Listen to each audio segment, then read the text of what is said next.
Please welcome straight from Austin, Texas, Roger Dooley.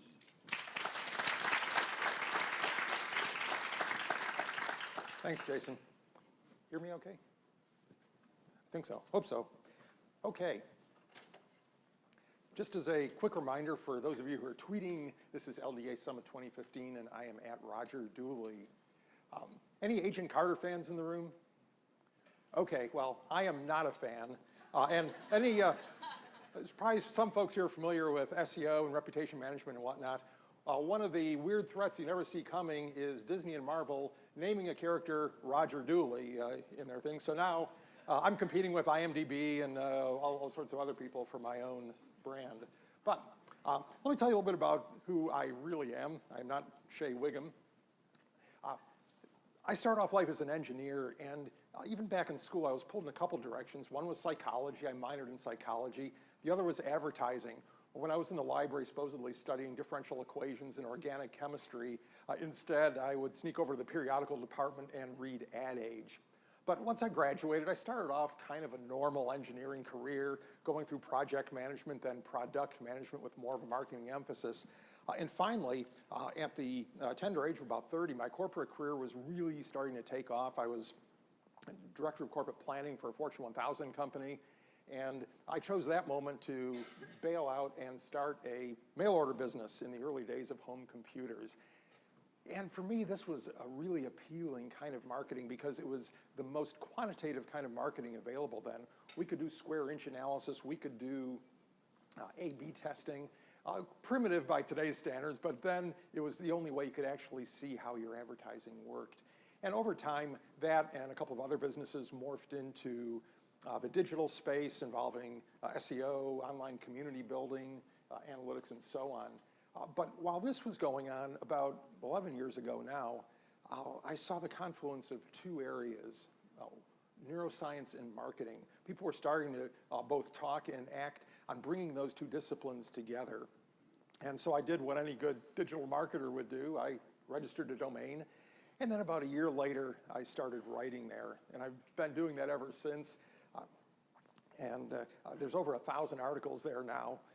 And a few years ago, Wiley brought my book out. Now it's in 8 languages. And this is why Jason invited me here today to share some of the stuff that I've learned over the years in working in this field of neuroscience and marketing. So who in the room considers themselves a marketer? Okay, probably most of you folks, right? Well, when Gallup surveyed people in the US and asked them about their perception of the honesty and ethics of different professions, nurses came out on top with 85% rated high or very high for honesty and ethics. Engineers, my original profession, not bad, 70%. Marketers and advertisers, not so good, 11%. But there is one bright spot. Salespeople did even worse at 8%. So, and it's not just regular people who distrust marketers. Another survey asked CEOs how much they trusted the people in their fellow executives in their executive suite to be competent to do their jobs. And 90% said they trusted their chief financial officer. About the same number said they trusted their chief information officer to be competent. But when it came to their chief marketing officer, the number was astounding. Only 20%. That means 4 out of 5 CEOs in this particular survey weren't quite sure their chief marketing person was up to doing his or her job. And you might ask why that is. I think it's because most marketing and sales money is wasted. I'm not going to go down the list of stats here, but you've seen them all. 95% of new products fail. 98% of direct mail gets no response. You can pick just about any field of marketing endeavor, and you'll find that most of the money that goes into it is wasted. You spend a lot of money to get a few results out one end. And there's probably no better indication of marketing waste than the amount of money left in abandoned e-commerce shopping carts every year. The best statistic that I've seen this year is $4 trillion. That's bigger than our national deficit, which is no small thing. And you think about marketing waste, how much money was spent on pay-per-click ads, on SEO, on content marketing, all the things that drove traffic, and then the website work that went into presenting the products. People got all the way of putting the product in their cart and then never completed the order. So our simple objective today is to help all of you cut a little bit of your marketing waste. Now, most of you are familiar with the sales funnel concept. I don't really like the analogy, but it's something that people are familiar with, where you're driving traffic in the top, and then you've got some of those converting into leads, into orders, or whatever your particular business objective is. My friend Andre Morris from Frankfurt did this great slide that I stole. He says there's basically two knobs you can turn if you want better results. You can turn the traffic knob, send more traffic to your website or mobile app or whatever, or you can turn the conversion knob and do more with the traffic that you're getting. And the key difference between those two approaches is that if you turn the traffic knob, that is almost always going to cost you money. You're going to have to buy more pay-per-click ads, do more SEO, create more content, but often improving the conversion aspect is merely a case of being more effective and being smarter about what you're doing. We have any Nobel Prize winners in the room? Well, hey, I spoke at Stanford earlier this year, and 2 people raised their hand. I actually was invited to Stockholm. Most people probably don't know that.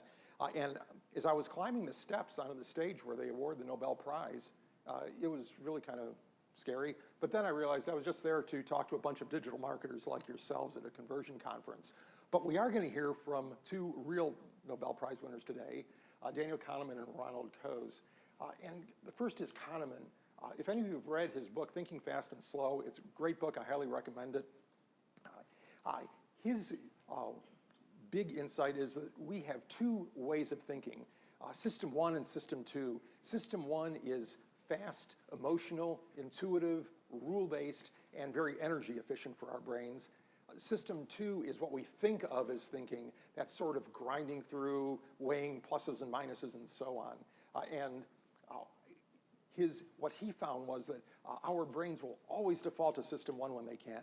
Our brains use an inordinate percentage of our body's energy, and they are striving to be energy efficient. So they will avoid System 2 thinking whenever they can. If you force them into System 2 thinking, they'll try and get out of that mode as quickly as possible. And to some degree, that maps to what I like to call the conscious-non-conscious split, where neuroscientists disagree on precise numbers, and there probably never will be a precise number, but the best estimate I've seen is that about 5% of our decision-making processes are conscious, which means the balance, 95%, are non-conscious. So if you are mainly focusing on conscious factors like features, benefits, and price, you're really only looking at that one little part of your customer's brain, and you are not addressing the much bigger non-conscious mass. So what I want to start with here is briefly presenting a model that I've developed for incorporating both conscious and non-conscious motivators and decision-making processes into your marketing. And I call it the persuasion slide. It's based on the playground equipment, common children's slide. You've all seen him. Which a physicist would call an inclined plane. And what drives an inclined plane is gravity, first of all. You've got the angle of the slide. Obviously, you've got to have a sufficient angle or the child isn't going to move. If you do, they will move. And then friction prevents you from going down the slide. And you've perhaps seen a kid get stuck on a slide that was rusty or poorly maintained. And in that slide, I'm not going to draw the physics force diagram here, but gravity and friction are working in opposite directions. And then the last piece, or perhaps the first piece, is the nudge that actually gets the child going down the slide. Either mom or dad gives them a shove, or they use their arms to move themselves forward. And what I want to do now is combine that simple piece of playground equipment with some persuasion psychology to show you how you can think of your marketing, whether it's a landing page, an app, a website, or whatever. The field of persuasion psychology was pretty much invented by Robert Cialdini 30 plus years ago, and I'm sure just about everybody in this room is familiar with his 6 principles, things like social proof. If you see other people doing something, you are more likely to be persuaded to do that yourself. reciprocity. If I do something for you, you're more likely to do something for me in return, and so on. But he's not the only person who thinks about this. B.J. Fogg at Stanford developed his behavior model. And be sure and write this down because this will be on the quiz at the end. And I'm not going to go into the details of his equation, but basically he developed a concept that you have to have a combination of motivation, ability to do something, a triggering event, and if they combine in the right levels, the right amplitude, then you will have behavior change. You'll have a conversion on your website. You'll be able to change your behavior or that another person's behavior. But another totally different approach is evolutionary psychology. Jeffrey Miller wrote a great book called Spent that creates a very persuasive case that in this modern day of iPhones and social media and everything else, our behaviors are still being driven by programs that were written 50,000 plus years ago. And that we are still trying to cope with all this stuff using hunter-gatherer programs. And it's pretty interesting, and he makes a very persuasive case for that. And then beyond that, there are hundreds of researchers out there, people like Dan Ariely, Adam Alter, John Barg, that are conducting behavior experiments that may not be directly geared to improving marketing, but often tell us about some aspect of human behavior that we as marketers can incorporate into our thinking. And then the last area of development is really new in the last 10 or 20 years. Brain imaging is giving us a lot of insights into what's actually going on in our head when we are making decisions. They've discovered things like the pain of paying, that a high price actually activates the pain center in our brain, and so on. The one takeaway from that super quick review of persuasion psychology is that there is no single theory that explains everything or that you can use. You can't just say, well, I've got Cialdini's 6 principles, I'm done, I'm good to go. You really need to find the right tool and apply it for your situation. So we're going to focus a little bit on web conversion, digital conversion, focused on websites and apps and so on. Gravity, in this case, in our model, represents your customer's motivation. That's what they're coming to you with. It's not what you're providing. They're coming to you with a need of some kind. They've got a pain point, they have a need, and that is gravity. If you are talking about yourself, asking people to do things, you're fighting gravity, and it doesn't work. Here's a great example of a web format, a call to action, that is fighting gravity. This was an editing site. Well, we just heard about books needing editors, and these people provide that kind of service. But their call to action is place an order, which is absolutely, this is about their needs. I wasn't ready to place an order. I didn't act on that. If you're working with gravity, you can succeed. And if you can explain how what you're doing will eliminate that pain point or help the customer achieve their goals, you'll win. Maybe some of you know Ramit Sethi. He's an internet marketing type guy who has a website called I Will Teach You to Be Rich, which, as you might expect, is about how to make money. And if you look at his calls to action, there are things like subscribe and I'll show you how to make 10K in 10 minutes. Now that seems pretty outlandish, but you have to agree that the people who show up at his site typically want to make more money, and he is doing everything to tell them that he's there to help them do exactly that. Now, the nudge at the top of the slide is getting your customer or your potential customer's attention. That can be anything. It could be a pop-up ad. It could be a pay-per-click ad, a phone call, a banner ad. All of those are potential nudges. And here's an example, looking at a typical sort of web subscription model, where one of the things, if any of you have websites, you know that most of you are trying to build your mailing list. Particularly if you have a content site, you know that's a great way to communicate with people. Well, here the nudge for the list building aspect is this tiny little envelope icon that nobody's going to see, and the people who do see it may not even know what it's for. So non-existent nudge. Here's what Chris Brogan does. He has a third of, if you go to Chris Brogan's site, perhaps you click on a content link that he tweeted or you find him in Google, a third of his page is a nudge to subscribe. And he starts with, you want to grow your business. So he's immediately aligning his nudge with the customer's gravity or the visitor's gravity. And it's really hard to miss because it's taking up such a prominent space right on every single content page. But if you do miss that, he then hits you with a pop-up a few seconds later that again, it provides a second nudge and provides some additional motivation. So you literally can't go to his site and not get nudged at least once and probably twice. Here's a nudge that got my attention. It was from LinkedIn. It says, Roger, you might like to follow Comcast Business. It's got my photo in it, so very effective nudge. Got my attention. Not so effective in getting me to do anything because it didn't really say why, but it did get my attention. But the key characteristic of the nudge is that it has to be seen or otherwise experienced, heard, whatever, and begin the process of motivating the customer down the slide. Now, the angle of the slide is the motivation that you are going to provide. And that, and obviously, if you have no motivation, then the customer goes nowhere. A good example of that was that Comcast, or the Comcast ad on LinkedIn, where it was a very effective nudge, but they gave me absolutely no reason to follow them. I'm actually in Time Warner territory anyway, so it was completely ineffective. There was no motivation at all. And here's where we get into the conscious and non-conscious split, because generally you're going to need both. Conscious motivators are things like features, benefits, prices, specifications, all the usual stuff that you see on content pages.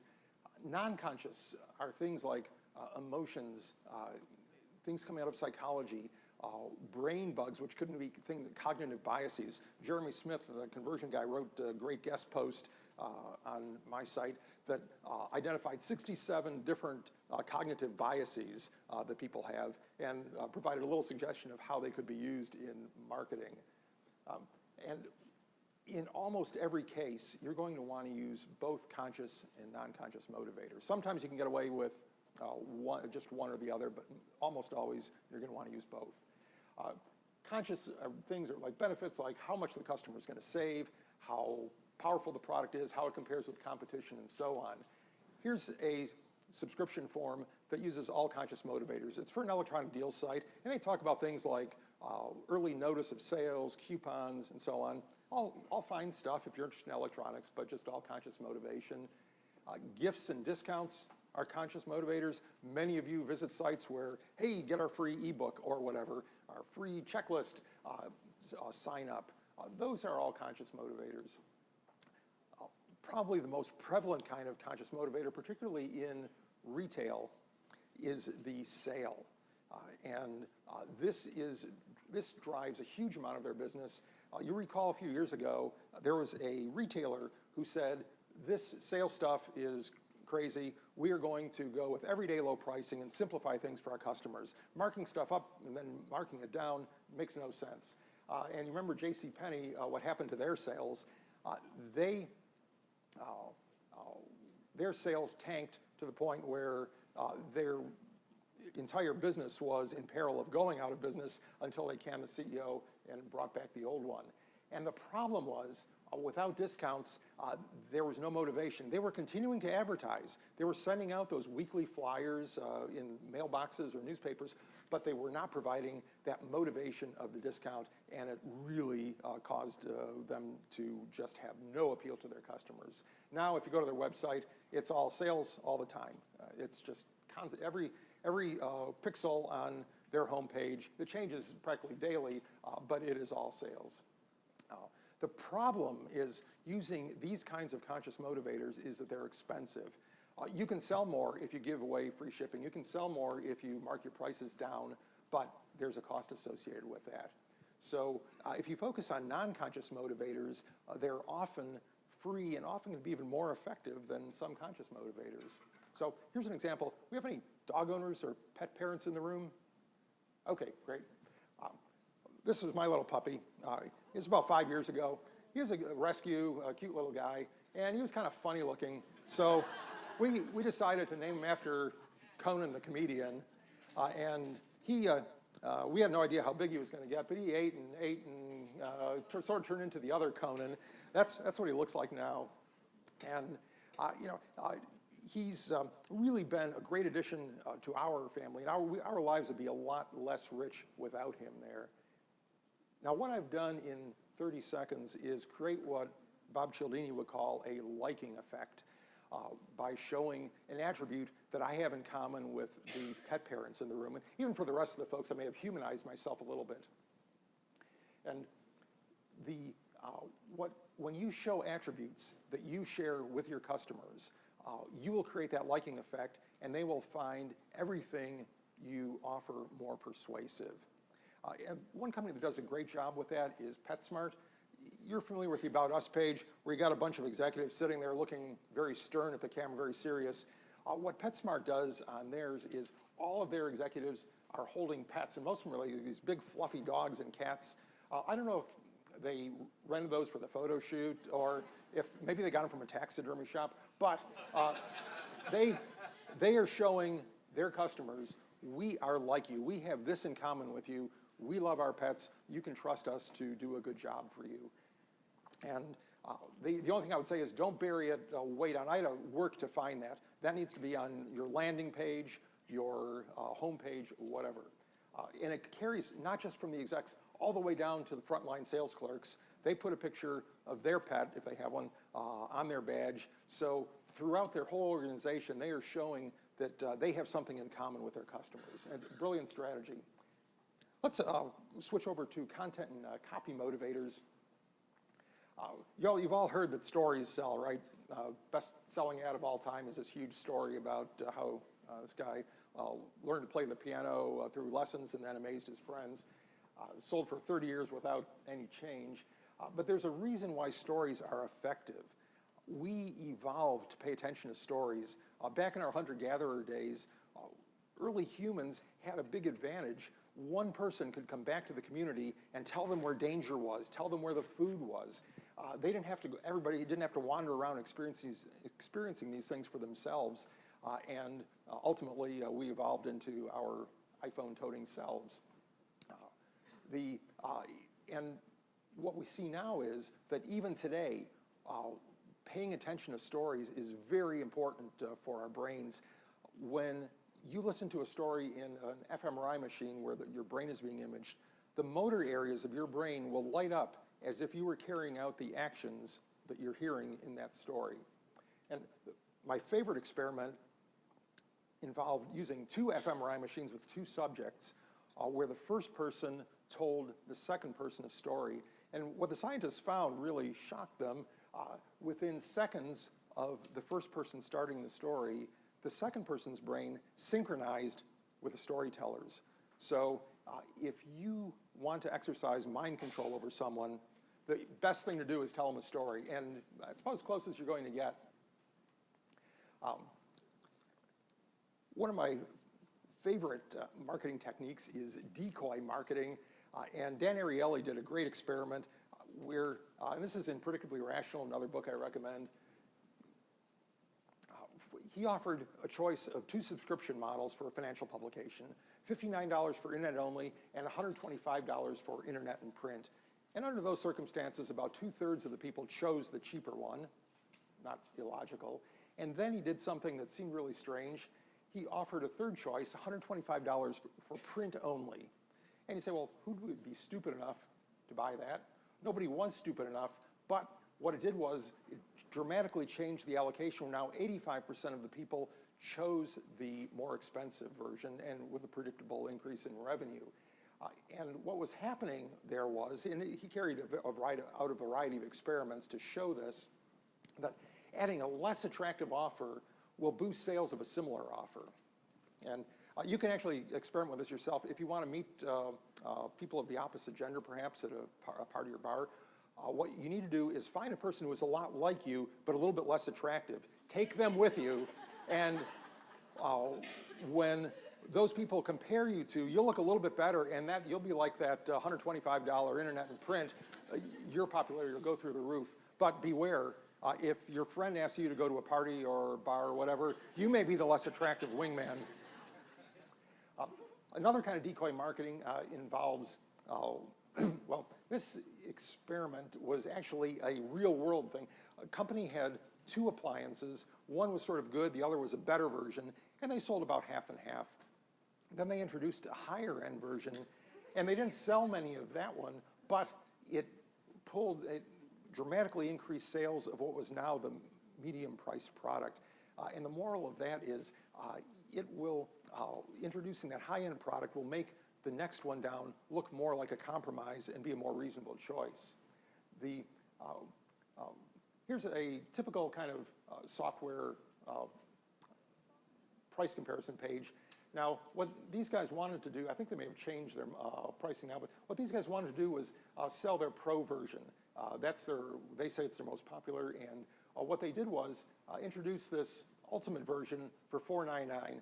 Now, I don't have access to their sales numbers. I'm guessing they didn't sell too many of the $499 one, but it, I'm sure, made the Pro version indeed their most popular version. And something else they did, they used a little anchoring effect there. Instead of going left to right, cheapest to most expensive, they started with the high number, which creates a high anchor and makes the rest of the pricing look cheaper. Scarcity is something that we all know about. It's one of Cialdini's 6 principles. The classic experiment had chocolate chip cookies where subjects had to evaluate them for taste and desirability. They found that the cookies in a jar with 2 were more desirable than the cookies in a jar with 10, even though the cookies, of course, were all identical. Travel sites do a brilliant job of using that. Only 2 seats left at this price, only 1 room left, and so on. The Amazon does a great job as well. They have a little call to action. You know, they do, Amazon does many, many smart things. But one key point is you say, well, my product isn't scarce. You can create your own scarcity in many cases by having offers that expire, having limited quantities at a certain price. You can do things to create that scarcity. Now, let's jump over to a few more non-conscious motivators that, since probably many folks here deal with creative issues. Here's a price, $2.99. Here's a price, same price, right?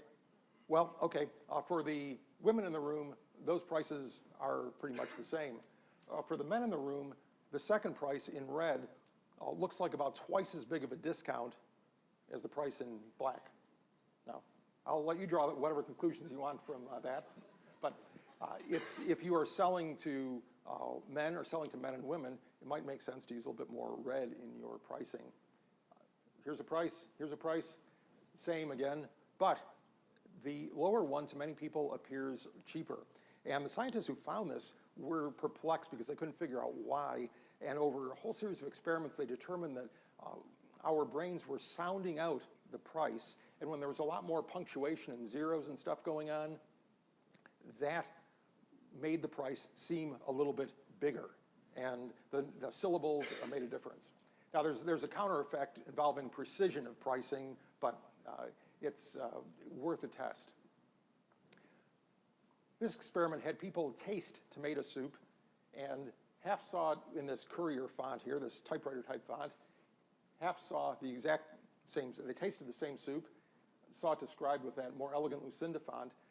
The group who saw it with the Lucinda font thought it was tastier and were twice as likely to indicate that they would buy the product. Same soup, just different font to describe it. So I could go on and on with probably hundreds of examples like that. I encourage you to read some of the great books on the topic. There are books just on psychology of pricing. There are so many great books out there. Cialdini's Influence, of course, is worth a read just because it's the foundation for a lot of what follows. Okay, the last element of our slide is friction. And here's where our second Nobel winner comes in, Ronald Coase. He invented the concept of transaction costs, which many authors subsequently have relabeled friction. And there's, just as there are 2 kinds of motivators, there's 2 kinds of friction. There's real friction and perceived friction. Real friction are things like form fields, how many steps you have in your checkout process, all the things that when you read conversion literature, they tell you, okay, eliminate this stuff. Anything that's caused confusion. Here's a great example of a high friction form. I was, in my email, saw an interesting looking article. I said, read this article. I clicked on the link, and I didn't get to the article. I got to this form that's got like 12 boxes on it. And not only does it have 12 boxes, but it's got perplexing questions like, do you have a solution now? Or, I don't know, a solution for what? Or when you're going to buy ones? And rather than deal with that, I did what probably 99% of the people did, was just click the back button, because reading the article wasn't worth it. Typically, if you're trying to get subscriptions, conversions, leads, whatever. Make the form really simple, and you will do better. Here's a high friction checkout. Now, Staples invented the easy button, right? Well, I went to buy a cartridge for my printer, and I put it in my shopping cart, and then I click checkout, and I got to this. And the reason you can't read any of that is because I had to paste like 5 screens together just to make this slide. Those grayish areas are instructions on how to complete the extensive number of form fields above them. Again, in this case, I became one of that $4 trillion statistic. I have an Office Max that's like 10 minutes away from me, so I said, heck with this, got in the car, got my cartridge, and I was done. Amazon, of course, has perfected the friction elimination process with Prime. It's one click. They tell you, you know exactly how much it costs. You know that you'll get it for free. You know you get it on Wednesday. And their abandoned shopping cart for this number, for this kind of purchasing, is 0. There is no shopping cart. It goes straight from your brain making the decision into their fulfillment process. Can't beat that. Choice architecture is a very interesting tool. These are organ donation rates from different countries. On the right, you've got all these countries like Poland and Portugal and Sweden and France that have 99% plus organ donation rates. And the ones on the left are Denmark at 4% and Germany's at 12%. So your first guess might be that, okay, well, those Danes and Germans are really selfish jerks compared to those wonderful other people. But of course, in fact, it is, that's not the difference. In all the countries on this side, they all have to opt out of being organ donors. The default choice is to be an organ donor. On the left, you have to opt in, and I'm sure in Denmark it's probably some really complicated process to opt in because almost nobody does it. So if whenever you can make something the default choice in your conversion process, do it. It will always work better. Now what I want to do is just hit a few examples. I know that we've got, since we're all digital here, these are a couple of my user experience pet peeves that you may not even know are on your site unless you go through the process as an uninformed, maybe not too bright customer. I wanted to find out what the menu was. My local Chili's 5 minutes away. I go to, so I have to find my restaurant, so I go down to my zip code, and I get this message, this web page has disabled automatic filling for this form. Okay, now, why would a coder do that for preventing me from filling in my zip code? Okay, it makes no sense, but probably somebody checked a box somewhere, and that's how it turned out. Probably many of you know Matt Cutts. He's talked about auto-completion as a means of minimizing friction. And Google buys into that, and you should, unless you're in some really high security situation, believe in that too. The more you can enhance auto-completion, the better. Passwords, they're big these days because people are getting hacked, and then the first knee-jerk reaction is the security guy for the company says, okay, we've got to solve this weak password problem. So suddenly, for your site, you've got a password that requires all these bizarre requirements and it expires after 90 days and so on and so on. And this is an absolute killer. You should not do that. Disappearing form data. If you've ever missed something on a form like that stupid little checkbox that I accept the terms and conditions that's way down below the submit button, and you go back and half the data that you entered is gone. This is stuff you just have to test yourself. If you're expecting people to confirm an email address, if they're opting into something, if it's a lead gen situation, don't use some bizarre address that's going to look like spam. What you need to do as individuals is check every step of the process yourself. So now those were all real friction elements. Imaginary friction is mostly related to something called cognitive fluency. And one experiment was on a confession site where people go to confess bad things that they did to other people. And it was turned into an A/B test because they changed from a hard-to-read white or grayish on black text to a much more fluent, easy-to-read black on white text. And they studied thousands of posts, and they found the people under the new, easier-to-read condition were more willing to give up details. The confessions were far more revealing under that condition, which is good to know if you're trying to get people to give up information to you.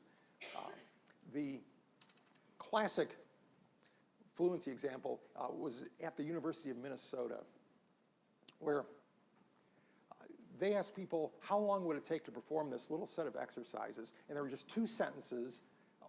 Tuck your chin into your chest, lift your chin upward, 6 to 10 repetitions, simple little things. And half the people saw the instructions in that easy-to-read sans serif Arial font, and the other half saw it in that perfectly legible, but a little bit harder to read, brushy font. And so people that saw it in the first estimated it would take about 8 minutes to do. The second group said 15 minutes. Same exact wording, same type size, everything, but the second group thought it would take almost twice as long to perform those exercises. And what happens is the difficulty in reading, even though it's unconscious, translates into difficulty of the task at hand. So if you're asking somebody to fill out a form, to place an order, do you want to let your designer pick some really cool font that goes with the rest of the really elegant design? Or do you want to just say, okay, keep that simple. We want that to be as fluent as possible. So big takeaway from friction is if there is something on your landing page, on your home page, whatever, that isn't motivating a customer to act, it's probably friction. So quick recap here. You want to align your offer with gravity. You want to give the customer a nudge. You've got to get their attention and start that motivation process. You want to maximize the angle by using both conscious and non-conscious motivators, keeping in mind that non-conscious motivators are almost always going to be less expensive than conscious motivators. And then finally, you want to minimize friction in the process. And remember that eliminating friction is almost always the single most cost-effective thing you can do to improve conversion. So I'm going to pause for just a moment here. Any questions, comments, disagreements? Wow, I have stunned the entire room into silence. Or people are, yes? So are there any downsides to that decoy method of marketing if you have a really upstanding brand that's like really white? Does that Well, okay, the question is there anything sketchy about decoy marketing that a well-established, well-regarded brand would not want to use? Well, I think first of all, there's nothing underhanded about offering a better product or product choice. I don't see that there's a conflict there, but one thing I would say is that, like I've given you a bunch of examples here, and as you read books and read blog posts and everything else, you're going to find hundreds of other examples of, hey, this works. What you really need to do is test in your particular situation. There is nothing that I have talked about here that I can guarantee is going to work in every situation on every website or every app. It just doesn't work that way. You can use these tools as a starting point, but then test. But as far as I think that all of this, you can either use or misuse these tools. People ask, well, gee, isn't this manipulative and so on? And I go back to Zig Ziglar's comment that your most important tool of persuasion is your own integrity. And if you are trying to get your customer to a better place and you're doing it in an honest and ethical fashion, then there's nothing wrong with being persuasive. On the other hand, if you're misleading the customer or doing something that you're misrepresenting a situation, then of course that's wrong and unethical. Any others? Yes? Have you noticed any differences in aging, as in who is less likely to engage with a clunky website? You say older folks who may not trust technology, or younger folks who are expecting to work like it should? The question is about age interaction with technology, and I'm sure there are differences, although I think that often it's not, there are generational differences, but it really happens at the individual level. Because I know folks who would say fall into the boomer category who are super sophisticated, and others who just, oh, I don't do any of that Facebook stuff. I heard about that, and I'm not going to do it. So I guess I would test and look at your marketplace and see what works for the demographics you're trying to address. Sorry, not the most specific answer, but that's about the best I could do. Okay, let me just give you one last point to remember. You remember one thing, that change is constant. Communication obviously has changed. The way we consume media is changing. We're watching everything on 3 screens. We've got these mega trends of mobile and social and big data that aren't fully played out yet by a long shot. But the one thing that has not changed in 50,000 years is the human brain. That's what scientists call the period of behavioral modernity. So as you're planning your marketing, make it work with the way your customer's brain really works. Thanks. And if you want to comment on this, I love feedback from audiences. So just drop by rogerdooley.com/yes and both get some freebies, but also give a chance to say what you liked or didn't like, or what I didn't cover that you liked to. Thank you very much. Roger Dooley.